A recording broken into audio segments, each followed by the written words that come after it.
Adults, let's head to Jeremiah. If you got one of them little tabby things, put that thing in your Bible, because we're going to be here for a while. If I don't hurry up, it's going to be here all year.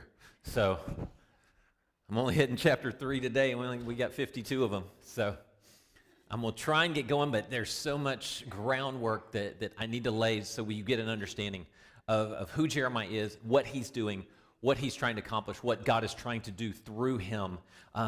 Because I'm telling you, it is a profound thing for the God of this universe to send people into the lives of other people to tell them how much he loves them. I'll never forget, we've been to Ukraine. Ashley and I have been to Ukraine several times doing orphan ministry there. She always got the summer. She always got to go in the summer and hang out with the kids at summer camp. And I had the privilege of going about this time of year to Ukraine. Because, this Florida boy loves the cold weather. Amen? No, it's like, wake me up when it's March, all right? I'm like a bear. Just let me hibernate, all right? So I would go, and I think I've told this story before, but there was a little girl in the orphanage, a little girl. It's funny that I say it. She was probably 13, 14 years old, and her name was Nastia. All right? And Nastia was the toughest kid in the orphanage. Hands down. She could beat the snot out of any boy in that orphanage. I mean, the 14, 15-year-olds. Nastia was one tough kid. All right? And so I'm sitting there talking with her one of the first nights that we're there at the orphanage. And she said, "Why did you come here? Why did you come here?" So we're speaking through an interpreter. And I said, "Because God told me to come here to tell you, Nastia," because Ashley had told me about her. "God told me to come here to tell you how much he loves you." And this, I mean, tough chick. This tear just rolls down her cheek. And it was something, that's what a prophet does. And I want you to understand, that's who you are in your community. You are an ambassador of Christ. You have the message of the gospel within you, and God is sending you into your community to tell people, to be the voice of God and say, "I love you." Now, you're going to get pushback, right? "No, God doesn't love me. I've done this, I've done this." God. Isn't that the beautiful thing? You get to go, what? It doesn't really matter. It just doesn't matter what you have done. It doesn't change his love for you or his goodness. And so Jeremiah is this prophet that has been sent to the southern kingdom of Judah around 627 to about 587. Now, the northern kingdom, the 10 northern tribes of Israel, all right, so we have this division. Israel is the 10 northern tribes, and we're going to have to learn this today. Judah, the tribe of Judah, is the southern tribe, okay? So he is going to prophesy there in Judah, and he's going to be talking about the northern tribe here for a little bit. Well, the northern tribe had about 20 kings. All of them were evil. They're all despicable. They're all horrible. And God in 722 allowed the Assyrians to come in and capture them. And not only to overwhelm them, but to capture them and just sort of fling them out all over the known world. All right, that's what the Assyrians would do, okay? So we have this backdrop. And God sends Jeremiah into Judah and says, "Prophesy to my people. Bring them back to me. Tell them to turn from their wicked ways." But what happens every time God sends a prophet? And they turn, right? Every time God sends a prophet to Judah, they do what? "Okay, we'll do whatever you say." No, it's kind of like us, right? He sends Jonah to the Assyrians, so what do? Jonah's this prophet that's like, "All right, God told me to come here and tell y'all to stop, and if you don't stop, he's going to wipe you out. Is that good enough, God?" And all the Assyrians do what? We'll stop. And it's like, whoa, that was weird. That never happens. Not in Israel. All right? But we have this dynamic in play. And so Jeremiah is sent. He's sent, bring them back. Turn them from their wicked ways. Now he goes and he has one message. Here's the problem. Here's the problem with you people in Judah. You have abandoned me. All right? You can see this in chapter 1. In chapter 1 it says, let's see, in verse 16, I will pronounce my judgments against them for all the evil they did when they abandoned me. Now, you got to own this term for a little bit here, okay? Because this term is a devastating term. I don't know if any of you have been abandoned before. You have been forsaken. When God says, I will never leave you nor forsake you, this is the word that's used. This is the exact Hebrew word that's used here. When someone just abandons you, leaves you. I know several of you in this room have been abandoned by a spouse. You've been turned away. And God gives us a whole story in the Bible of Hosea so that we would understand, so that Hosea would understand what it feels like to be abandoned. Isn't this a great story? So God goes to this guy named Hosea and goes, hey, I got something I want you to do. I want you to marry this nice young lady. She happens to be a prostitute, all right? And she's going to be unfaithful to you in the future, but I want you to marry her. What do you think Hosea's friends are telling him? Can you imagine this? Hosea goes to him and goes, hey, God gave me a message. He wants me to marry this lady. And they're like, that's awesome. She must be great. No, she's a prostitute. God told you to Yes, God told me to marry her. Don't do that. That's crazy. That's not God. God would never do something. God would never dare to do something like that. Be very careful with those words today. Because that's exactly what he did. Why? Because he wanted a story so that we know what it's like, what it feels like when God is abandoned by his people, by the ones called by his what? Name. And what happens? Gomer takes off. They're married for a little bit. Gomer takes off. We know 3 times, all right, superlative 3 times, she's unfaithful to him. And so what's the natural outcome? How should the story go from this point? God should do what? Blow her up, right? Hosea, you get away from her. She's no good. She deserves all this, all that. No, God comes back in Hosea 3 and says what to him? Go back. Not sit back. Go back to her. Take her back.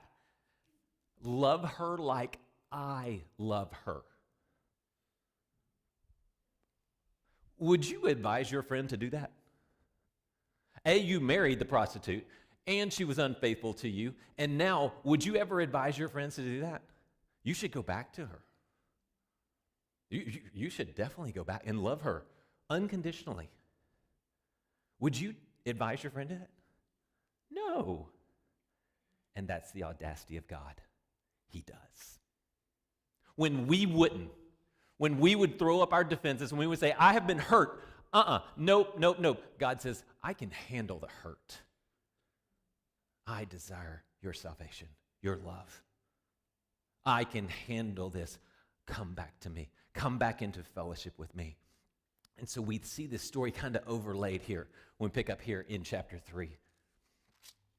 So y'all come over here with me this. If a man divorces his wife and she leaves him to marry another, okay? Now there's a little dynamic here. I'm not sure we can unpack this completely today.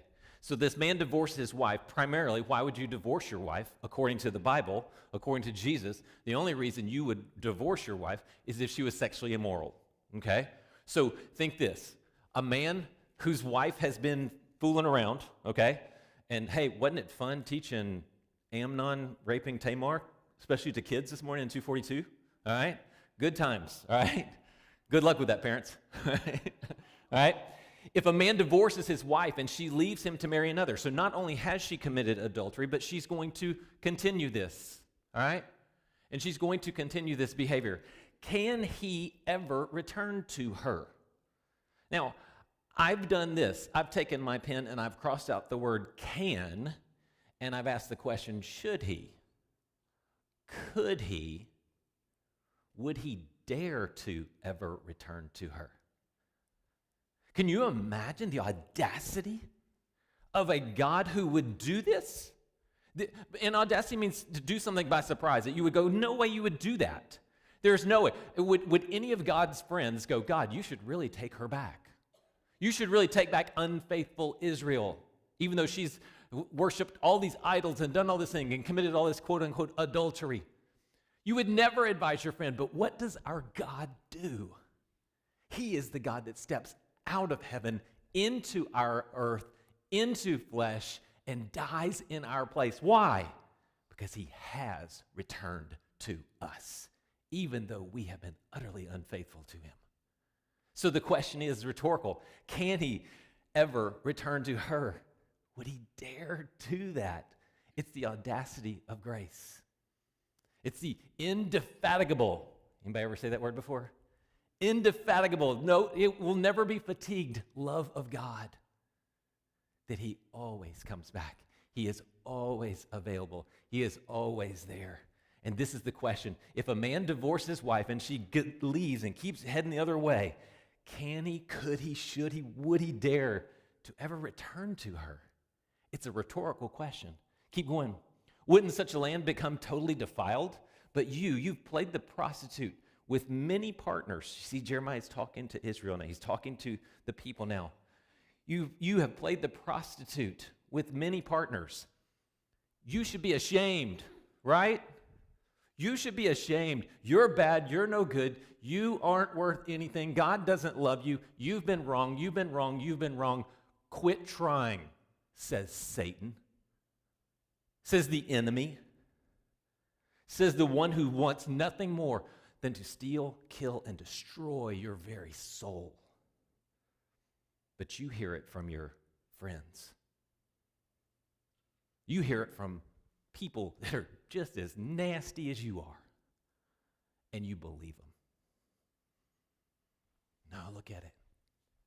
You have played the prostitute with many partners. Can you return to me?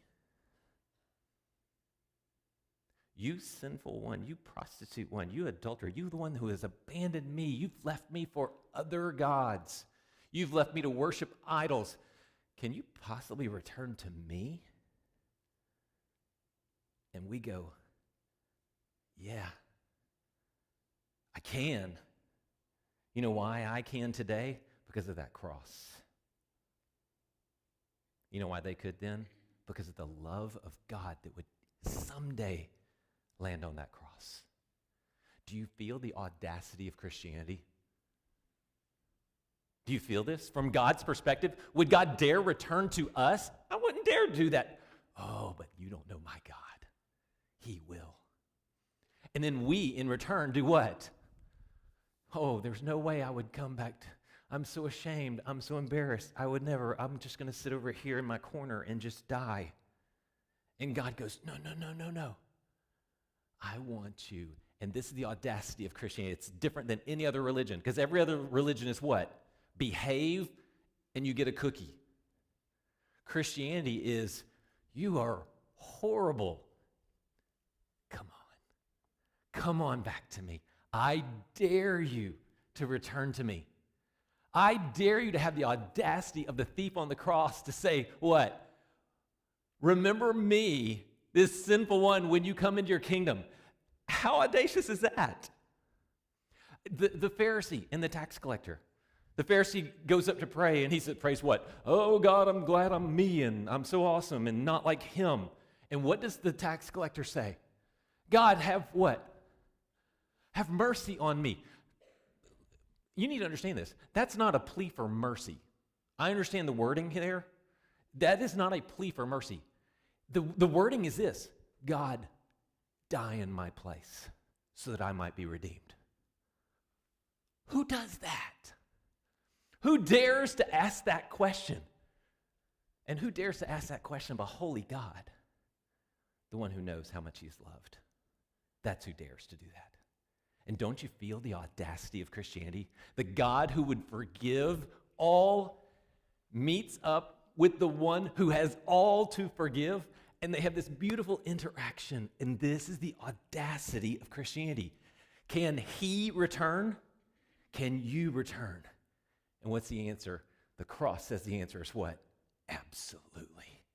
That's the beauty. That's the story. That's the gospel of Christ.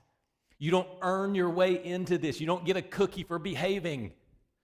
And God doesn't follow this script of, well, if you're nice, I'll make good things happen to you. God goes, no, you were horrible, and I poured out my love for you. It's a different ballgame. And you know what the sad, sad, horrible part about this is? This God who sends this prophet to ask him these questions and beg them to come back, you know what they're going to do to this prophet? Spit in his face. We don't want any part of that.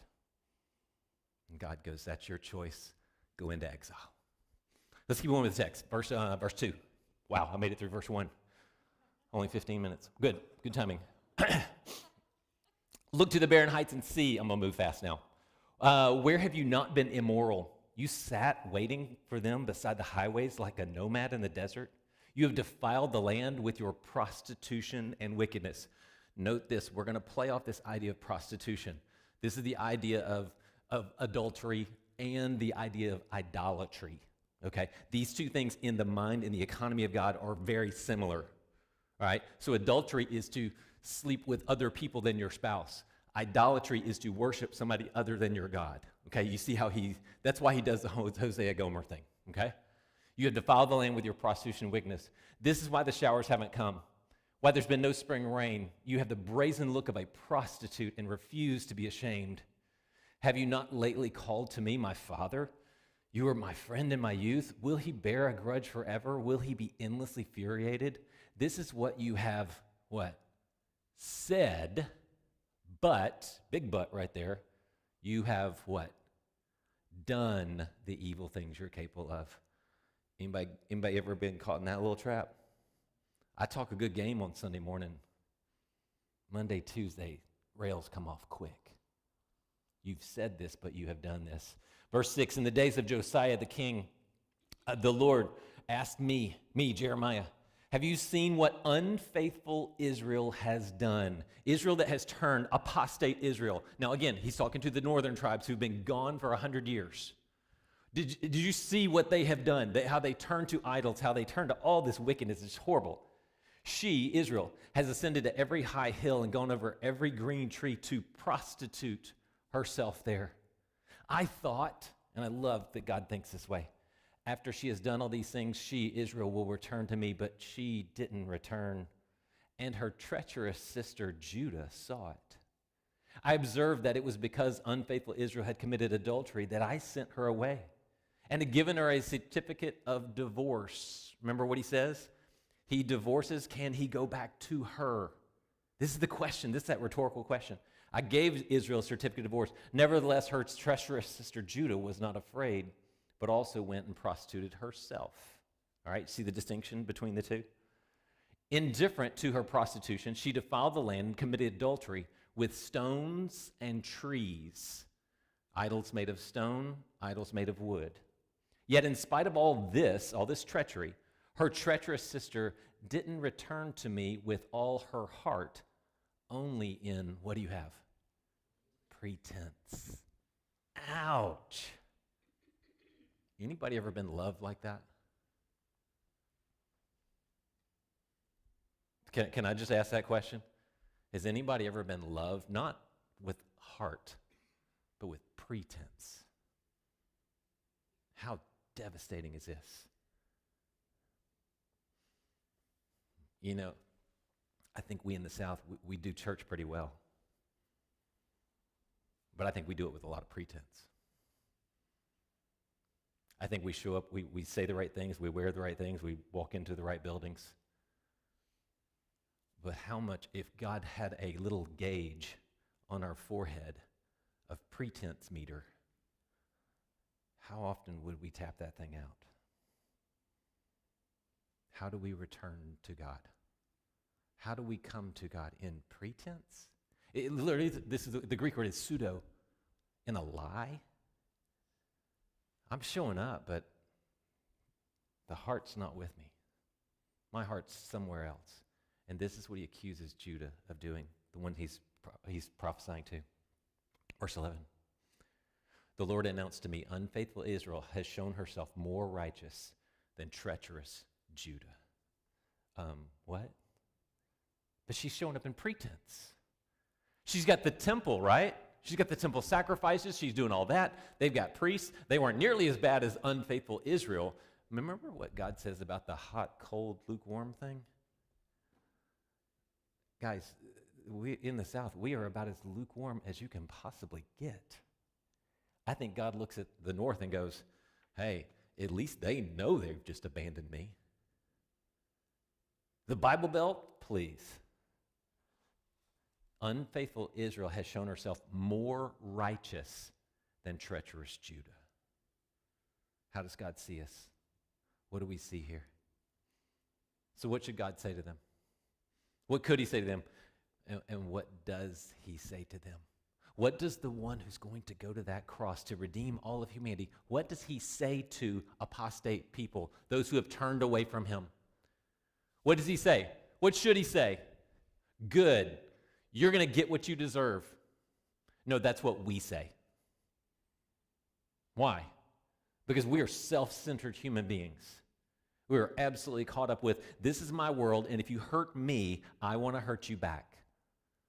And we completely miss the understanding of the love, the agape, unconditional, preconditional love of a God that absolutely adores every single creature he has ever put on this planet. So much so that he died on that cross. You see, if you don't get the cross, you'll miss the love of God. And you will have a God who looks at this and says, look at their prostitution, look at their shame, look at their adultery, look at all the things they have turned away, they have abandoned me. Now you're going to pay because you deserve it. And what does our God say in this moment? Look at the next line. Go and proclaim these words to the north, okay? North meaning Israel, the northern tribes, okay? The ones who've been unfaithful. And say what? Return. That's it. Return. Just turn back to me. And this is what I love. It doesn't say, you know what, return, and here's 12 things you need to do. Here's things you need to accept. Here's things you need to apologize for. Here's this, here's this, here's this. That's not what the thief on the cross did. What was the list that Jesus gave the thief on the cross? Remember me when you come into your kingdom. All right, here's your list. Here's the things you have to do to make yourself acceptable to me. No, that is not the love of God. And please stop basing the love of God on your ethics, on your morals, and anybody else's. Because I'm telling you, a person sitting down in bi-state is loved just as much as you are today. And if you think anything different, you don't understand that cross at all. And you've completely missed your role as a prophet because you think you're now the judge. And let me tell you this, God doesn't need any judges. He can handle it all by himself. He wants prophets because he wants to let you be a part of the story. He wants you to be able to go into the lives of people and tell them how much he loves them and tell them what? Return. And it doesn't say, return, you Israel that's already turning. You're not so bad. No, what did they call him? Return, unfaithful Israel. I will not look on you with anger. Hosea to Gomer, just come back. There's no requirement. There's no prenup. There's not, just turn and come back. I'm not mad. I'm not angry. I will not be angry. Why? For, here's the explanation, for I am unfailing in my love. Now, one of my favorite Hebrew words, it's the word hesed. You even got to go chesed on the beginning of this thing, but you don't want to spit on anybody, all right? Chesed.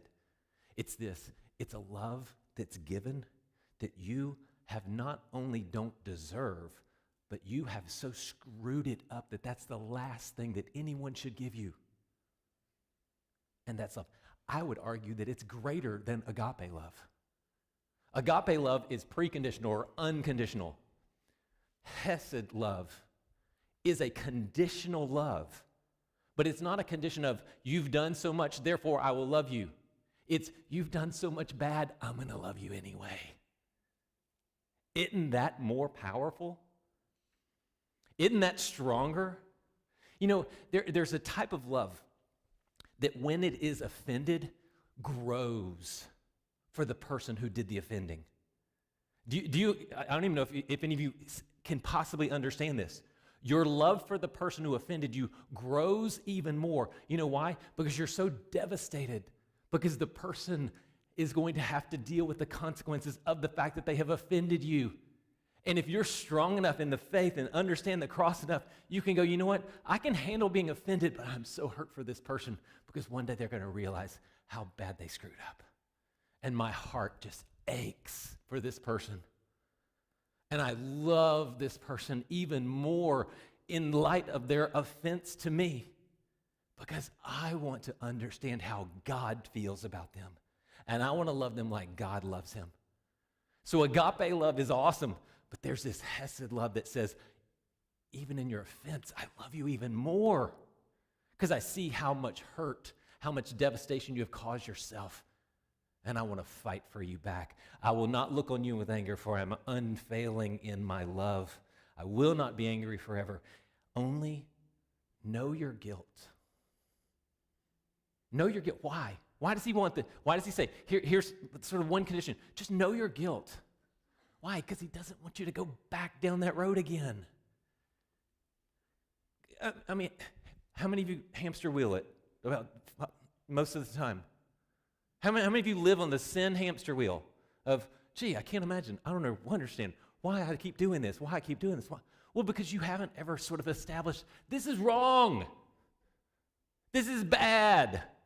Don't do this.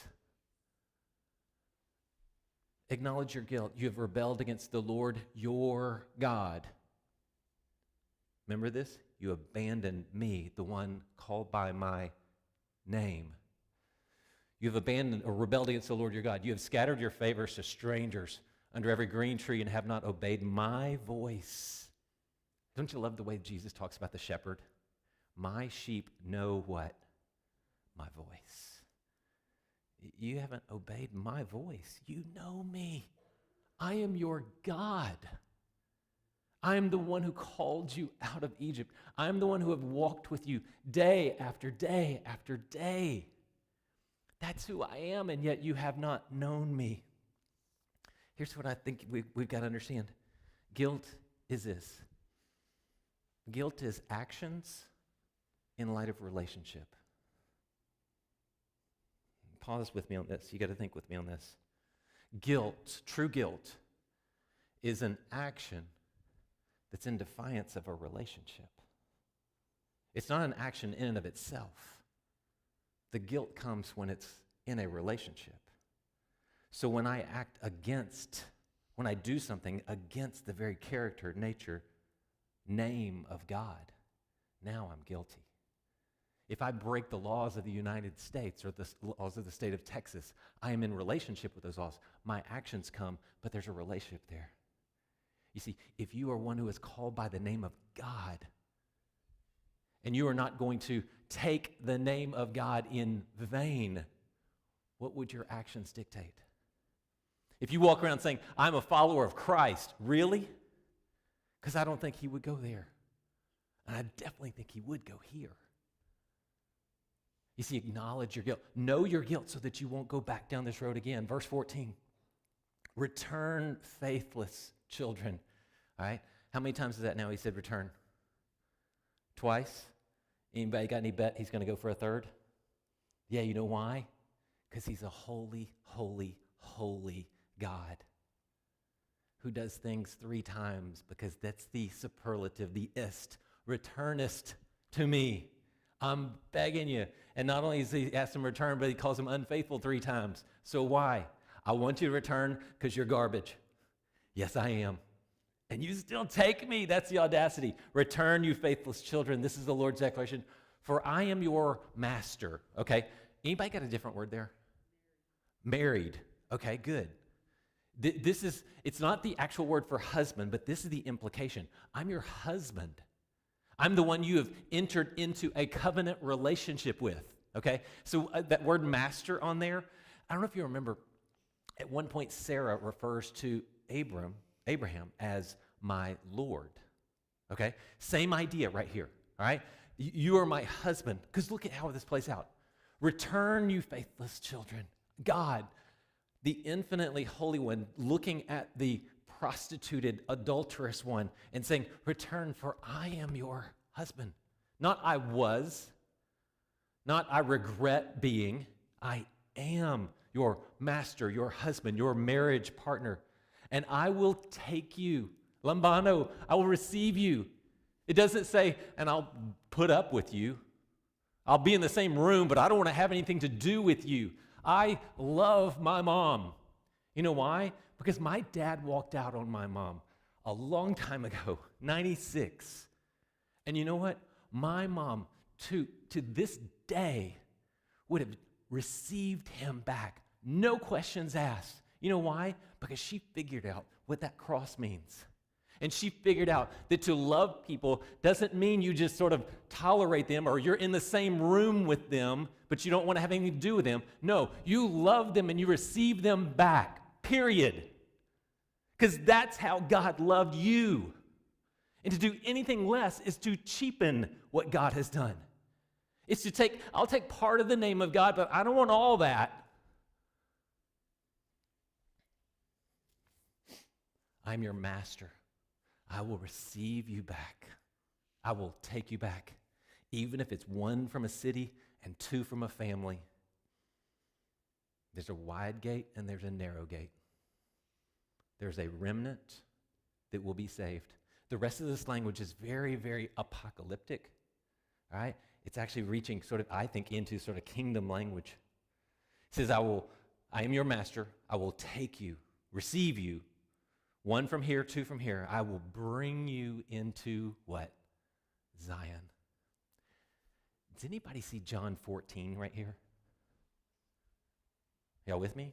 John 14. Jesus is talking to his disciples and he says, don't worry, don't worry. I am going to prepare a place for you. And I'm going to come back and receive you to myself, and you will be in my Father's house. That's right here. That's what he's describing right here. He goes on, when you multiply, verse 16, when you multiply and increase in the land in those days, no one will say any longer, the ark of the Lord's covenant. All right, maybe that was a little chant. It will never come to mind, and no one will remember or miss it. It will never again be made. At that time, Jerusalem will be called Yahweh's throne, and all the nations will be gathered to it. To the name of Yahweh in Jerusalem, they will cease to follow the stubbornness of their evil hearts. In those days, the house of Judah will join with the house of Israel, and they will come together from the land of the north to the land I have given your ancestors to inherit. What is God doing right here? He's going, I have a kingdom that I'm bringing to fruition, and I want you with me. So you got to return to me.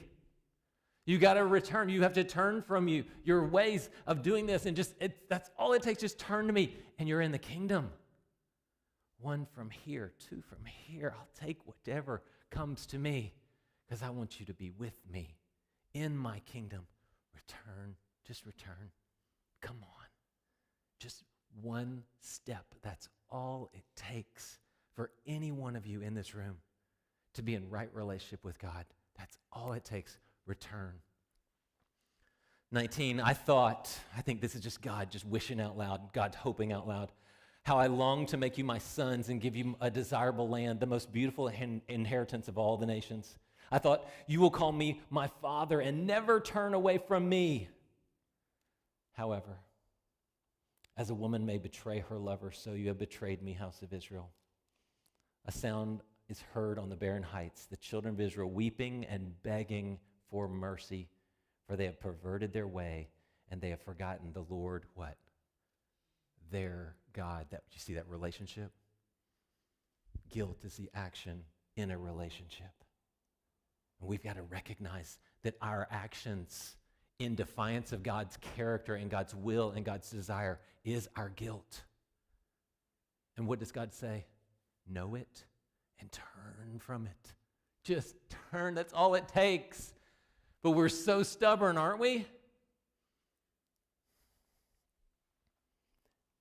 One more time. 22. Return, you faithless children. I will heal your unfaithfulness. It doesn't say I will judge your unfaithfulness. It doesn't say I will condemn it. It doesn't say I will destroy you because of it. It doesn't say I will remind you until the day you die of it. It doesn't say I will reject you because of it. And it certainly doesn't say I will remember your unfaithfulness till the day you die. It says what? I will what? Heal it. It's a Hebrew word, Rapha. Any of you ever prayed to Jehovah Rapha? The God who heals. Jehovah Rapha, the one who heals us. In the Greek, it's the word iomai. It literally means to take a disease and to rid it from the body. It's not therapeuo. It's not to sort of fix it and make it better. No, it's to make it gone. Return. And this is the beautiful promise of God. Return. Just turn. This one little motion, this one turning, and what? I'm not angry with you. I'm your husband. I will receive you, and I will bring you into Zion, and I will give you shepherds that teach you, and I will heal you in an instant. And I don't care what you've done. I don't care where you've been. I'm the God who's coming to save you. Look, let's finish it. Here we are, and this is their response. This is what God just waits for you to say. Here we are coming to you, for you are the Lord our God. Where's that name? Give me that name back. I want your name back. I want to hold on to this name. And it's such an audacious thing for us to say, give me your name back, God. And God's going, but you did all this. You did. No, he doesn't say that. He says what? Come on. Come on. I can handle being hurt. I can handle the sins. I can handle all that. I'm here to forgive you and restore the fellowship, restore the relationship. Isn't this audacious? And that we have the nerve to go, okay, I'm here, God, forgive me. Who are you? Oh, my friends, you are an absolute beloved, the most beautiful, amazing thing God has ever put on this planet, and he loves you like that. And I don't care what you've done. I don't care where you've been, and neither does he, and neither does that cross.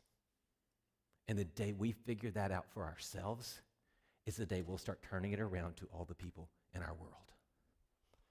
Here we are coming to you, for you are the Lord our God. Give me that name. Surely falsehood comes from the hills, commotion from the mountains, but the salvation of Israel is only in the Lord our God. Folks, if you struggle to worship, you've lost the concept of salvation. If it's hard for you to worship God, celebrate God, rejoice in God, you absolutely have no clue what it means to be saved. From the time of your youth, the shameful one has consumed what your fathers have worked for. Their flocks and their herds, their sons and their daughters. Let us lie down in our shame. Let our disgrace cover us. We have sinned against the Lord our God, both we and our fathers, from the time of our youth even to this day. We have not obeyed the voice of the Lord our God. Oh, but folks, the remedy is so simple. Just what? Turn.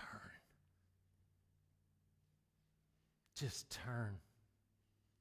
One little motion toward the God who loves you more than you could ever possibly imagine.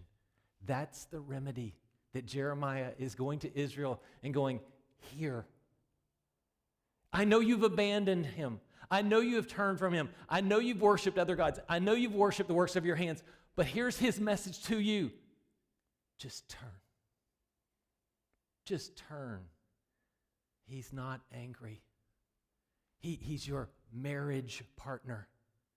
He will take you in and bring you to Zion itself. And he will heal your unfaithfulness. And how did he do it? With that cross. How dare he? How audacious. That's the love of your Father. Let's pray. Father, words simply cannot express how audacious and crazy and daring and romantic this is. And yet, Father, we hear it and we receive it and we've known it for decades. And it barely moves anything in us. Father, I pray today that we would just stop and think about this faith that we claim. This doctrine that you, God, our Father, love us. And in your love for us, the sinful ones, you gave us your Son. And the whole plan was for him to die a tragic, horrific death in my place, so that I, the sinful one, would have the audacity to come to you and say, thank you, Father. Oh, Father, may we recognize the unique nature of your plan, of your story, and may we receive it with absolute humility, but in absolute audacity.